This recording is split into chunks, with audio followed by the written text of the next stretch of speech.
بسم اللہ الرحمن الرحیم قل اعوذ برب الناس۔ رب کے معنی پالنے والے اور ہر حال کی اصلاح کرنے والے کے ہیں۔ اس جگہ رب کی اضافت ناس کی طرف کی گئی اور پہلی صورت میں فلک کی طرف۔ وجہ یہ ہے کہ سورہ فلک میں ظاہری جسمانی آفات سے پناہ مانگنا مقصود ہے، اور وہ انسان کے ساتھ مخصوص نہیں، جانوروں کو بھی بدنی آفات اور مصائب پہنچتے ہیں، بخلاف وسوسہ شیطان کے کہ اس کا نقصان انسان کے ساتھ مخصوص ہے،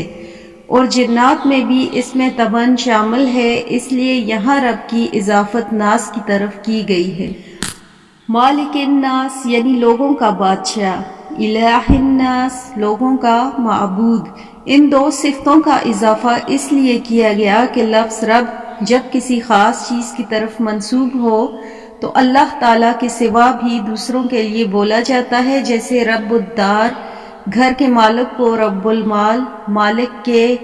مال کے مالک کو کہا جاتا ہے، اور ہر مالک بادشاہ نہیں ہوتا، اس لیے مالک کا اضافہ کیا گیا کہ وہ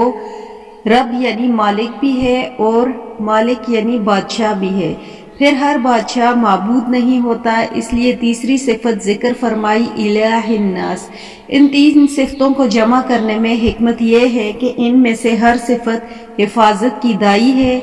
کیونکہ ہر مالک اپنے مملوک کی حفاظت کرتا ہے، اس طرح ہر بادشاہ اپنی رعیت کی حفاظت کرتا ہے،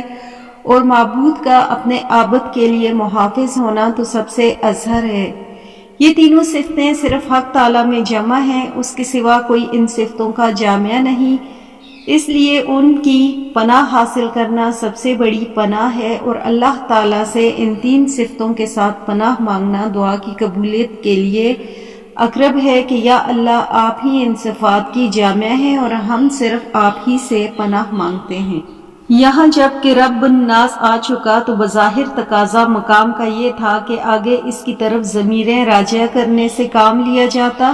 ملکہم و الہم فرمایا جاتا، مگر اس لفظ کا بار بار تکرار اس لیے کہ مقام دعا اور مدح و ثناء کا ہے، اس میں تکرار ہی بہتر ہے، اور بعض حضرات نے لفظ ناس کے بار بار تکرار میں یہ لطیفہ بیان کیا ہے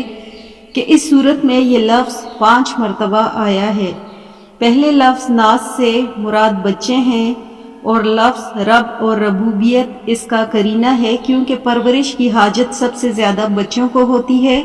اور دوسرے لفظ ناس سے جوان مرد ہیں، اور لفظ مالک اس کا قرینہ ہے جو ایک سیاست کے معنی رکھتا ہے،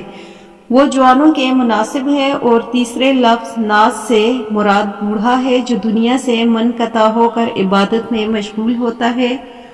اور لفظ الہ اس کا قرینہ ہے اور جو عبادت کی طرف سے مشیر ہے، اور چوتھے لفظ ناس سے مراد اللہ کے صالح بندے ہیں، اور لفظ وسوسہ اس کا قرینہ ہے، کیونکہ شیطان نے ایک بندوں کا دشمن ہے اور اس کے دلوں میں وسوسے ڈالنا اس کا مشغلہ ہے، اور پانچواں لفظ ناس سے مراد مفسد لوگ ہیں، کیونکہ ان کے شر سے پناہ مانگی جاتی ہے۔ من شر الوسواس الخناس، اللہ تعالیٰ کی 3 صفات ذکر کر کے اب اس کا بیان ہے جس سے پناہ مانگنا مقصود ہے، وہ ہے وسواس خناس۔ وسواس مصدر دراصل بمعنی وسوسہ ہے، یہاں شیطان کو وسواس مبالغہ فرمایا، گویا کہ من شر الوسواس الخناس اللہ تعالیٰ کی 3 صفات ذکر کر کے اب اس کا بیان ہے جس سے پناہ مانگنا مقصود ہے، اور وہ ہے وسواس خناس۔ وسواس مصدر دراصل بمعنی وسوسہ ہے، یہاں شیطان کو وسواس مبالغہ فرمایا، گویا کہ وہ سراپا وسوسہ ہے، اور وسوسے کے معنی شیطان کا اپنی اطاعت کی طرف ایک مخفی کلام کے ذریعے بلانا ہے، جس کا مفہوم انسان کے دل میں آ جائے اور کوئی آواز سنائی نہ دے۔ خناس خنس سے مشتق ہے جس کے معنی پیچھے لوٹنے کے ہیں۔ شیطان کو خناس اس لیے کہا گیا کہ اس کی عادت ہے کہ انسان جب اللہ تعالیٰ کا نام لیتا ہے تو پیچھے بھاگتا ہے، پھر جب وہ ذرا غفلت میں آتا ہے تو پھر وہ اللہ کا نام لیتا ہے تو پھر پیچھے لوٹ جاتا ہے، اور یہی عمل مسلسل جاری رہتا ہے، پھر اگر وہ ذرا سی غفلت کرتا ہے تو یہ پھر لوٹ آتا ہے۔ رسول اللہ صلی اللہ علیہ وآلہ وسلم نے فرمایا کہ ہر انسان کے قلب میں 2 گھر ہیں، ایک میں فرشتہ رہتا ہے اور دوسرے میں شیطان۔ فرشتہ اس کو نیک کاموں کی رغبت دلاتا ہے اور شیطان برے کاموں کی۔ پھر جب انسان اللہ کا ذکر کرتا ہے تو شیطان پیچھے ہٹ جاتا ہے، اور جب تک وہ ذکر اللہ میں مشغول نہیں ہوتا تو وہ اپنی چونچ انسان کے دل پر رکھ کر اسے برائیوں کے وسوسوں میں ڈالتا رہتا ہے۔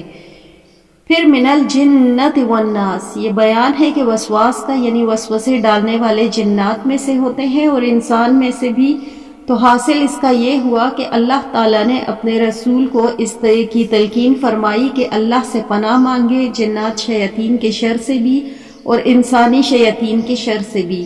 اگر یہ شبہ ہو کہ وسوسہ جناتی شیاطین کی طرف سے ہونا ہے تو ظاہر ہے کہ وہ مخفی طور پر انسان کے قلب میں کوئی مخفی کلام ڈال دے،